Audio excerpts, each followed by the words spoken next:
আজকে আমরা একটা পিআইএল করেছি, যেটা পাবলিক ইন্টারেস্ট লিটিগেশন। সেটা হচ্ছে ডোমেস্টিক সার্ভেন্ট, মানে গৃহকর্মী। বাসায় যে আমরা যে গৃহকর্মীদের রাখি, তাদের একটা রেজিস্ট্রেশন প্রসেসের মধ্যে নিয়ে আসার জন্য, তাদের বাধ্যতামূলক একটা রেজিস্ট্রেশন প্রক্রিয়ার মধ্যে আনার জন্য, সেই ব্যাপারে আমরা আজকে শুনানি করেছি এবং মহামান্য আদালত আমাদের শুনানি শেষে একটা রুল দিয়েছে। আর এই রুলের মাধ্যমে জানতে চাওয়া হয়েছে যে কেন এই সারা দেশে যে আমাদের যে গৃহকর্মীরা আছে, যারা ডোমেস্টিক সার্ভেন্ট, তাদেরকে রেজিস্ট্রেশন প্রক্রিয়ার মধ্যে আনা হবে না। তাদেরকে এই মানে নিবন্ধনটা বাধ্যতামূলক কেন করা হবে না। এতে করে যেটা হবে যে শুধুমাত্র যে গৃহকর্তা এবং গৃহকর্মী উভয় পক্ষর সুরক্ষার জন্যেই আমরা এই পিআইএলটা ফাইল করেছি।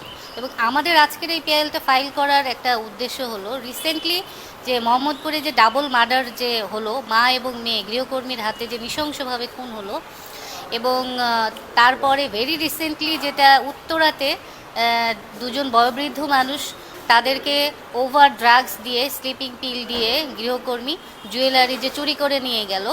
এবং এরকম অসংখ্য ঘটনা আছে যে দেখা যাচ্ছে বাচ্চাদের রেখে আসে গৃহকর্মীর কাছে, তাদেরকে তারা টর্চার করছে।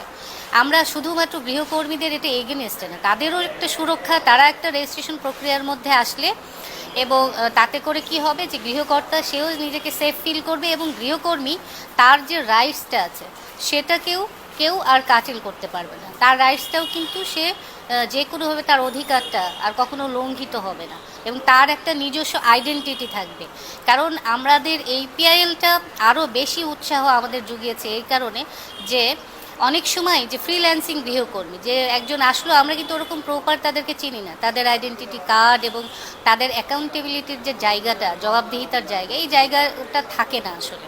সেই কারণে যে তাদের একটা নির্দিষ্ট রেজিস্ট্রেশন কার্ড থাকলো, তাহলে সেই পরিচয়টা আমরা দেখতে পারলাম, এবং যদি কোনো ইনসিডেন্ট ঘটেও তাহলে তাদেরকে প্রপারলি ট্রেস করা যায়। এবং যত ইনসিডেন্ট আমাদের এই ইতিমধ্যে যে ইনসিডেন্টগুলো ঘটেছে, সেখানে আমরা দেখলাম যে পুলিশ খুব আর্লি তাদেরকে ট্রেস করতে পারছে না, কারণ তাদের কোনো আইডেন্টিফিকেশন বা তাদের যে সঠিক পরিচয় তারা গোপন করে, যাদের এই উদ্দেশ্য থাকে, এবং সেজন্য পুলিশের কিন্তু এই তদন্তের জন্য তাদেরকে হিমশিম খেতে হয়েছে।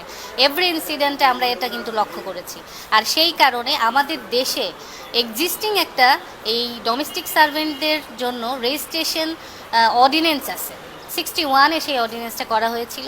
এই 61-এর এই অর্ডিন্যান্সটা তখন সেই সময়ে একটা এলিট ক্লাসের জন্য, ঢাকা শহরের কিছু ভিআইপি জোনের জন্য এই ডোমেস্টিক সার্ভেন্টদের রেজিস্ট্রেশন প্রক্রিয়ার ব্যাপারে এই উদ্যোগটা নেওয়া হয়েছিল এবং অর্ডিন্যান্স পাস করা হয়েছিল।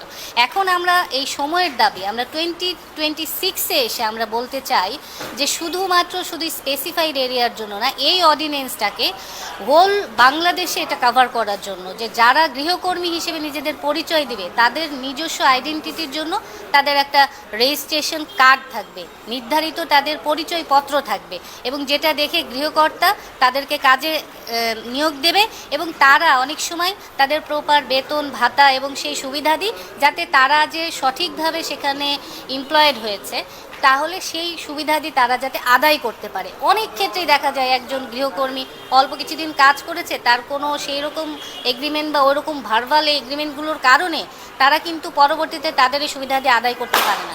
তো যখন একটা রেজিস্ট্রেশন কার্ডধারী একজন ডোমেস্টিক সার্ভেন্ট বা গৃহকর্মী তারা যখন কাজ করবে, তখন তাদেরও কিন্তু কাজের একটা স্ট্যাটাস, বা তারা যে একটা কাজ করে সেই মর্যাদাটাও তারা লাভ করবে। আসলে এই ওভারঅল এই এতগুলো বিষয়কে সামনে রেখেই আমরা আজকে এই জনস্বার্থে এই রিট মামলাটি ফাইল করেছি, এবং মাননীয় আদালত শুনেছেন, এবং উনি বিশ্বাস করেন যে আসলেই এটা এখন সময়ের দাবি, এবং এটা অত্যন্ত সময় উপযোগী এবং যুগ উপযোগী একটা পদক্ষেপ। এবং আশা করি আমাদের যে বিবাদীগণ আছেন, তারা এই রুলটির ব্যাপারে যথাযথ পদক্ষেপ নেবেন, এটি আমাদের প্রত্যাশা।